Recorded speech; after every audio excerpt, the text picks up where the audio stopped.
നമസ്കാരം, എൻ്റെ ചാനലിലേക്ക് എല്ലാവർക്കും സ്വാഗതം. ഇന്ന് കുറച്ച് മുരിങ്ങടല കിട്ടി, അതുകൊണ്ട് തോരൻ വയ്ക്കാമെന്ന് വിചാരിച്ചു. കുറച്ച് ചെറിയ ഉള്ളി പച്ചമുളക് അരിഞ്ഞ് വെച്ചിട്ടുണ്ടായിരുന്നു. മുരിങ്ങടല ഒരു പാത്രത്തിലാക്കി വെച്ചിട്ടുണ്ട്. ഒരു പാൻ അടുപ്പത്ത് വെച്ച് അതിലേക്ക് കുറച്ച് എണ്ണ ഒഴിച്ച് കുറച്ച് കടുകിട്ട് പൊട്ടിച്ചു.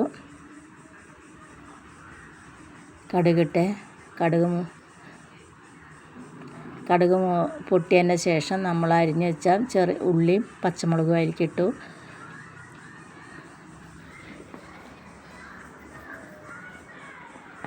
എന്നിട്ട് അത് ഉള്ളിയും പച്ചമുളകും നല്ല മൂത്തതിന് ശേഷം നമ്മൾ അതിലേക്ക് മുരിങ്ങടല കഴുകി വൃത്തിയാക്കി വെച്ചിട്ടുണ്ടായിരുന്നു.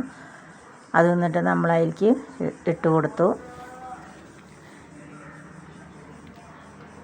അങ്ങനെ മുരിങ്ങടലൊക്കെ ഇട്ട് നല്ലപോലെ അതൊന്ന് മിക്സ് ചെയ്തതിന് ശേഷം നമ്മൾ കുറച്ച് ഗ്ലാസ്സിൽ കുറച്ച് വെള്ളത്തിൽ കുറച്ച് പൊടിയുപ്പ് വെള്ളത്തിൽ കലക്കിയിട്ട് അതിലൊരു തുള്ളി ഒഴിച്ചു കൊടുത്തു.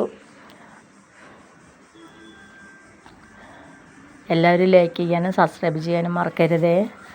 ഇനി അത് നല്ലപോലെ മുരിങ്ങടലൊക്കെ നല്ലപോലെ ആയതിന് ശേഷം 2 കോഴിമുട്ട പൊട്ടിച്ച് ഗ്ലാസ്സിലാക്കി വെച്ചിട്ടുണ്ടായിരുന്നു. നമ്മളത് മുരിങ്ങടല ഒന്ന് ഇതാക്കിയതിന് ശേഷം അതിലേക്ക് നടുവിലേക്ക് ഒഴിച്ചു കൊടുത്തു. ഇനി അത് നല്ലപോലെ എന്നിട്ട് മിക്സ് ചെയ്തു.